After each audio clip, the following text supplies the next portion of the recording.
Селото Владимирово се наоѓа недалеко од Берово, прострено во подножието на Малешевските планини. Ова село во Беровско не е прочуено само по големината и бројот на жителите, со што се одликува од останатите села во околијата. Има нешто што Владимирово посебно го става во делокругот на нашето внимание, кога се навраќаме кон историјата, како кон онаа од поблиското, така и кон онаа од подалечното наше минато. Владимирово е активен учесник во револуцијата на југословенските народи од овој крај, а исто така во илинденскиот период представува жариште на комиството во Малешевијата. Дедо Ефтим и баба Вања Левенски се актерите на оваа наша емисија, кои ќе ни раскажат за тоа што селото Владимирово и што тие самите дале во тој илинденски период.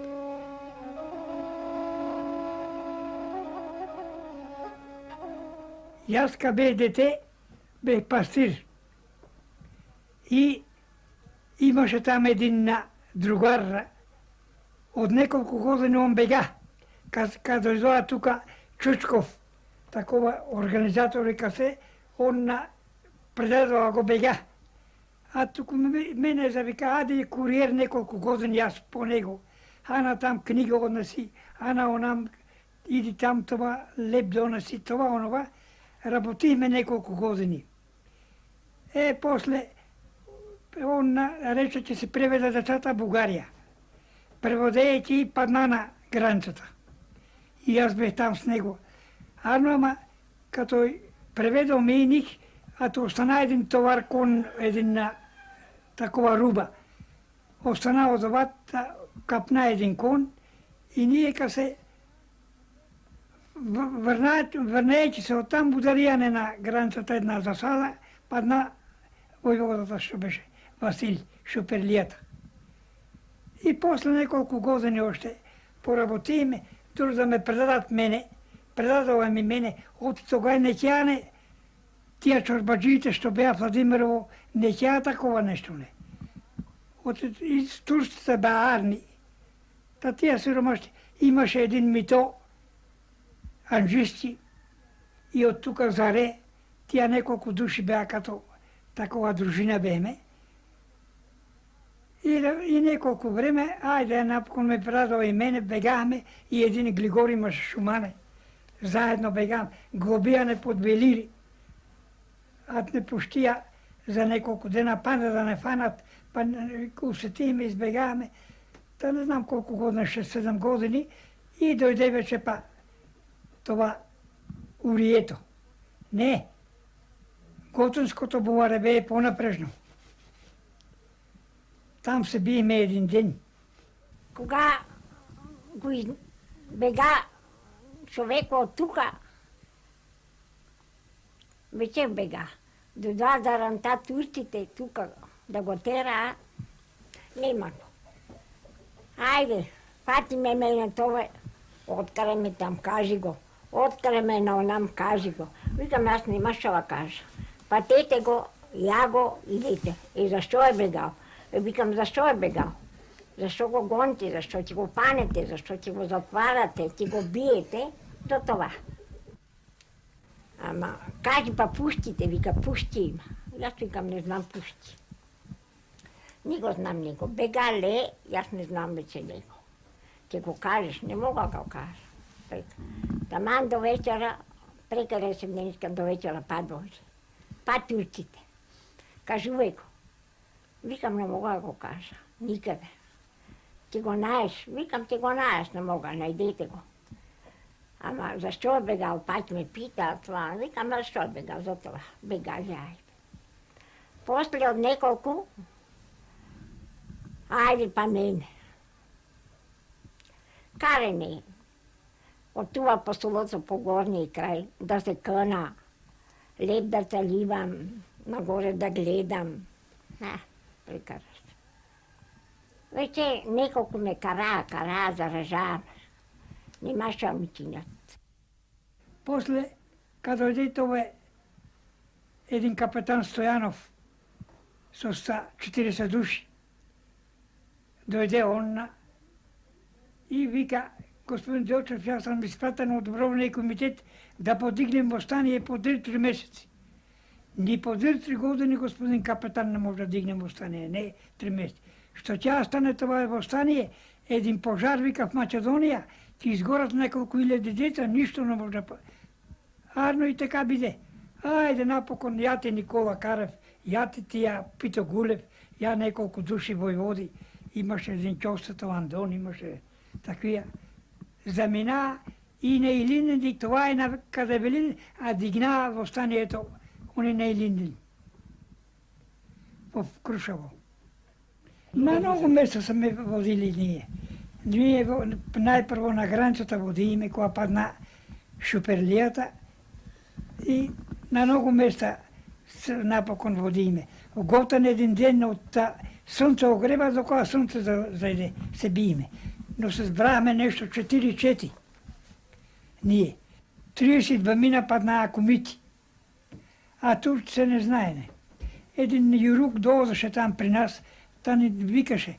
А на наше село вика лежа Радовишće, Asteri, Kočanskije i Strumišće, пребраа, вика, 202 мина ранени и убити има турци. Турци, Asteri. Та дали е така, не знам. А цял ден беше. Вечерта около мрачката време се фрлија 42 бомби. И тогава турците, какви са тия топове, вика, они не знаели, ни бомби, ни... Топове са вели носили. Чернопеов, Герасимов, Огнянов, един имаше, и он оди с нас тука, Саве, много војводи имаше, знам. А па други нешта што сам па концертите одила, па това си па без крај. Пушка сам носила, ден просто од тука закачи, до тука, мали ракуса, таа на примката. През турците. Поленка, ќе ода тамо. Ќе остава. Час ќе дојде некоја книга, па на мене, ајде. Пази, па на ќе однесеш там и там. Викам, јас ќе да однеса дења, па ноќе, викам, толку не мога веќе. Можеш. Напани ми една торба. От тука имаше за нас.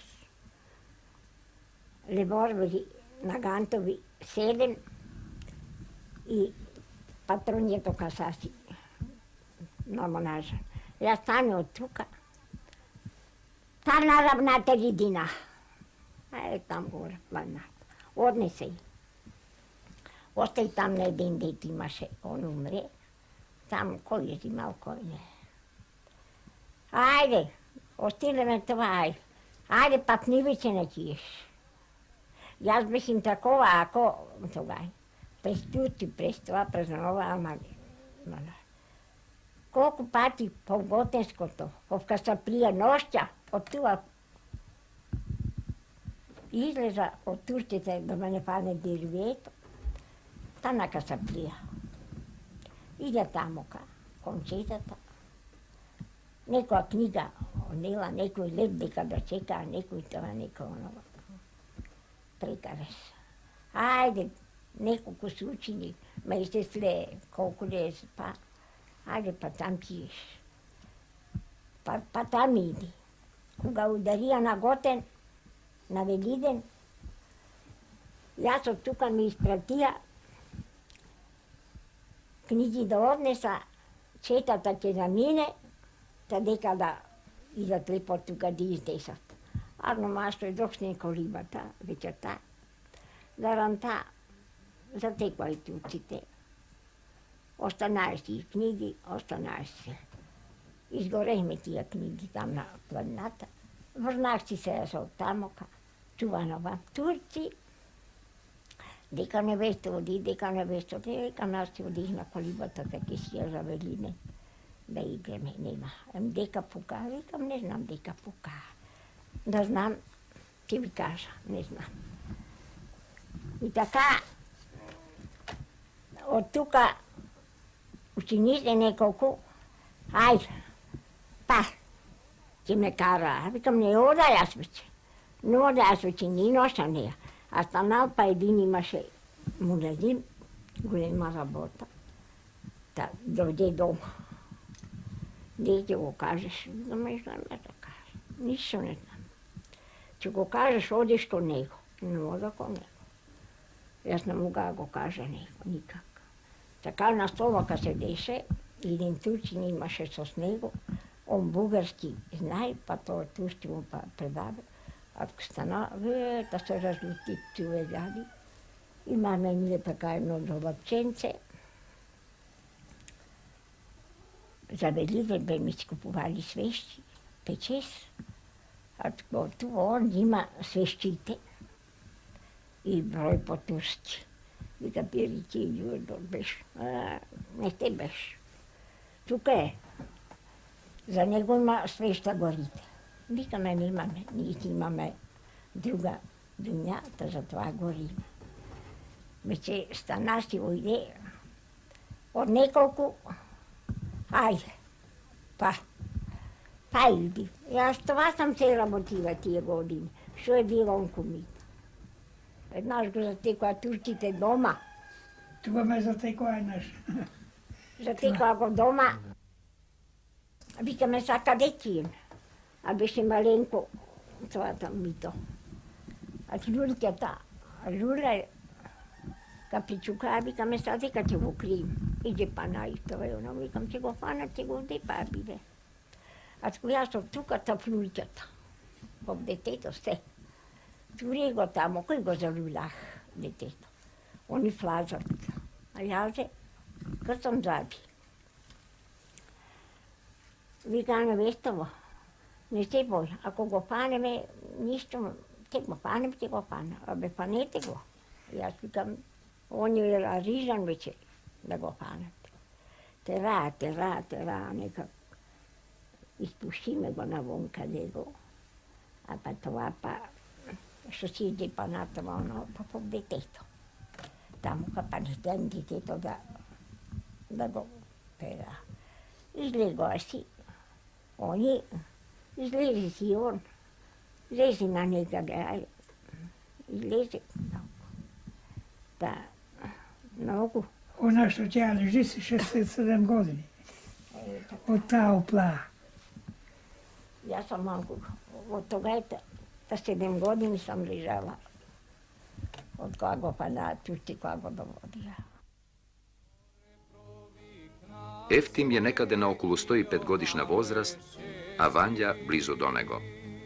Po jedno celo stoletje ostavile dvajceta zad sebe, a najgolemije delo toa stoletje go pominale zajedno, eden do drug, vo dobroto i vo zloto, vo denonoćijata na jedna makotrpna selska egzistencija, onaka kako što samo našite stari znaja da bidat vrzani pomeđu sebe i da pominat ni site peripetiji što takvi od dolg, zajednički život gi nosi so sebe. Ako ga vo topliната na toj semejen krug ke navlezea nemiri i nespokojstva, što idea od nadvor, što gi noseše so sebe vremetu i poširokiti interesi na narodot na koji što mu pripadja, tije продължуваат da bidat pak zajedno, da si pomagaat jedan na drug vo naporiti i borbata za tije interesi, da se topat jedan za drug, da boleduvaat i da stradaat. A dedo Eftim so своето учество во организацијата давал честопати повод за тие злопатење на својата животна сопатничка. Ефтим Левенски бил секогаш во центарот на настаните во Малешевијата, од кој посебно го чува во сеќавањата за гинувањето на Даме Груев во село Русиново. Демен Груев, откаде Нивичена, от кај Соломос доле и Атанас Карчо с него. Тя ба домина. И Демјан, и наследни Сандо Читанов имаше даскал в джумата, ама беше војвода там некај по Млегенецко доле. И он с них, тия ба тројца дојдоа. И дојдења бер на нас, идат оздоле Демен Груев да го пресетете. Ојдовме да го пресетнахме ние на тука на Джизелче и го земе од там и наредиме да влезат тука, Владимирово. Наредиме тука, ние беме двамина со Саве. Наредиме да влезат тука, арнома Белчо имаше един од Русиново. Оттам спаднаме тука според меѓу Русиново и Владимирово, седнаа на една колиба. Вика, господин Груев, Владимирово, вика, има 100 души астер, а в нашето село е чисто. Ајде да влезем в него. Помисли, тако вика, хајде, вика, да влезем. Ние ќе влезем в Владимирово, а сме наредили тоа да чекаа. Има јас братта, такова да не чекаа и един бојаджијата Јованчо. Они чекали това по реката, нека чекали. И ние спаднаме от там, имаше един от тука, Ѓорѓи Попстанов, с нас одеше он и он. Арно му вика, јас таквија човеки искам големи да поприкажувам. И јас них. А туку Белчо ја преврте и одведе в Русиново. И в Русиново ошли дека ти одведе у најбогатиот човек. Заранта, ка Савнадо, тие се ошли на црква. Това е през Божич, таа неделя. Тие се ошли на црква, сајбиите там на кашата.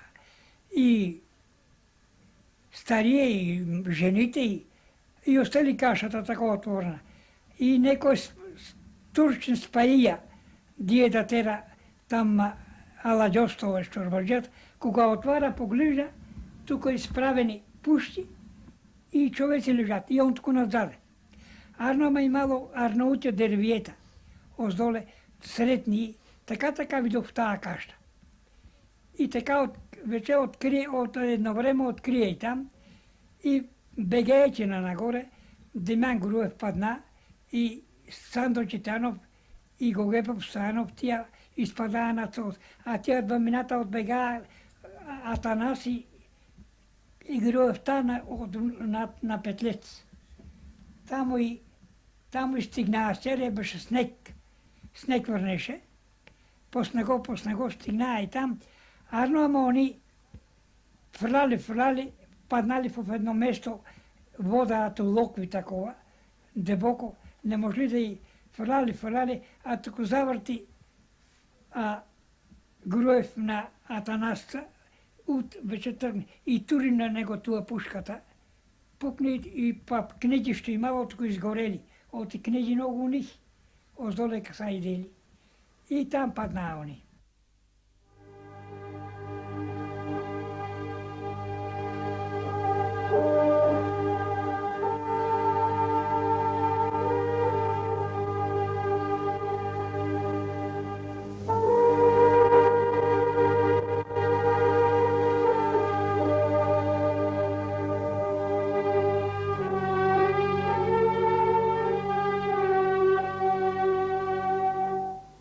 Дамјан Груев, еден од врвните раководители на внатрешната македонска револуционерна организација, со своето загинување во селото Русиново и дава посебен белег на борбата во Малешевијата и останува како траен паметник во сеќавањата на жителите од овој крај, кога големиот револуционер ја натопи со својата крв земјата Малешевска за слободата и добробитта на цела Македонија.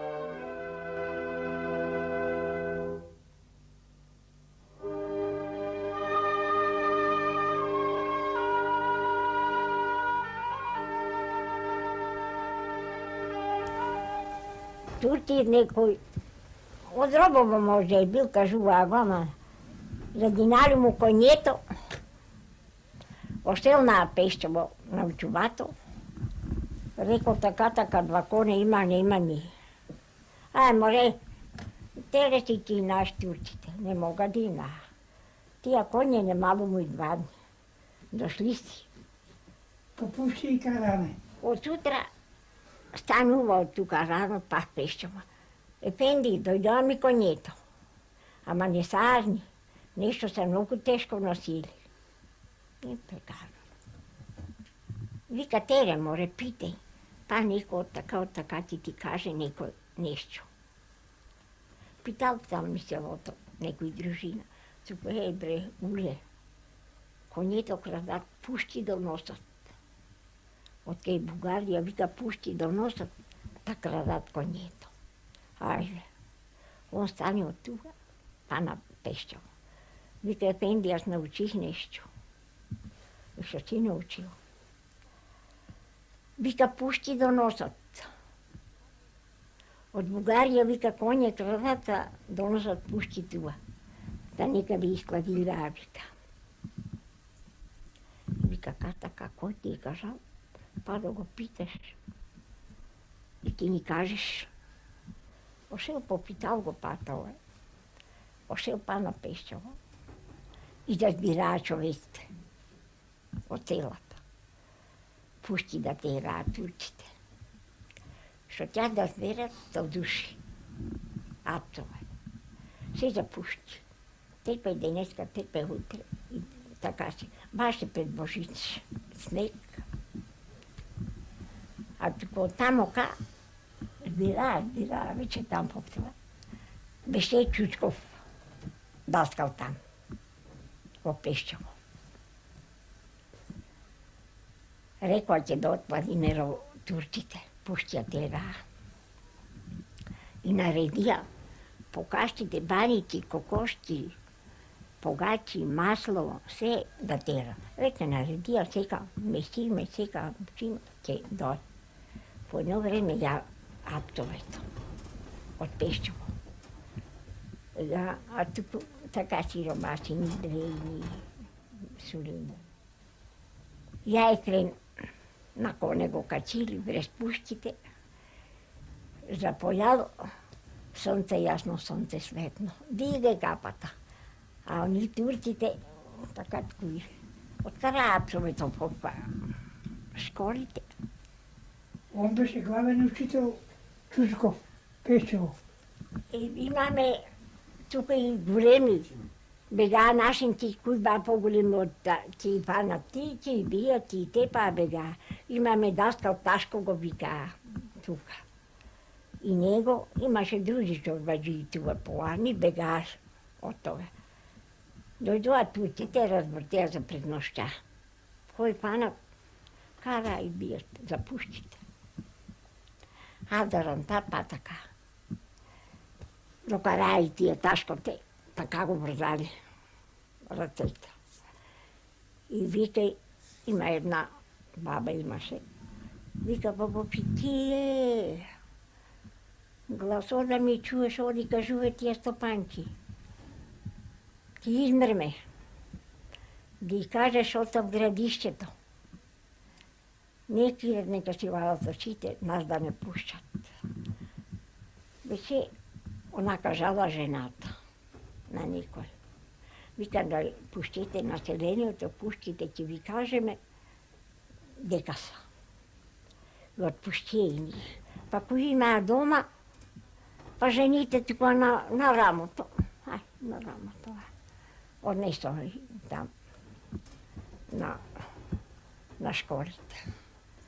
Запалија турците една зграда там кон црквата, а туку сиромаши апсовито испуштаи. Вровисите искаа да дое Бугарија тука. А па централистите го наеме па самостојателна Македонија да биде. Никој да не се не брка. Ниту србин, ниту бугарин, ниту грк. И грчиците да одија тука, удараваме се и с них на некој пат. И грчи, и српски. И тога за излажеа, Герасим имаше един дојде тука, та оди неколку години он војода, ама Чернопеов па замина па окржен војода на неколку околии. Он беше поголем. Чернопеов. А на мене направија тија врвисите, башта ми заклаа, стока имаме, дигнаа, расипаа се. Оти сам јас остаа такова со Зделчев. И така се останавише.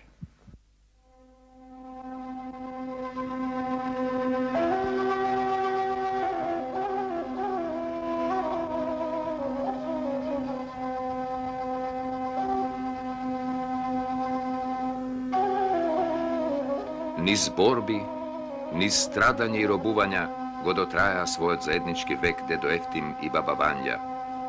Ја дотраја таа своја долга намачена животна патека, за да стасаат пак заедно до незиниот крај и тука да станат уште поблиски, уште посвои да станат едно неделиво цело што е врзано со највиталните, со вистинските нитки на животот. А Владимирово е просторот и времето во чии рамки овие двајца учесници на востаничките години се најдоа и се потврдија себе си како луѓе и како патриоти.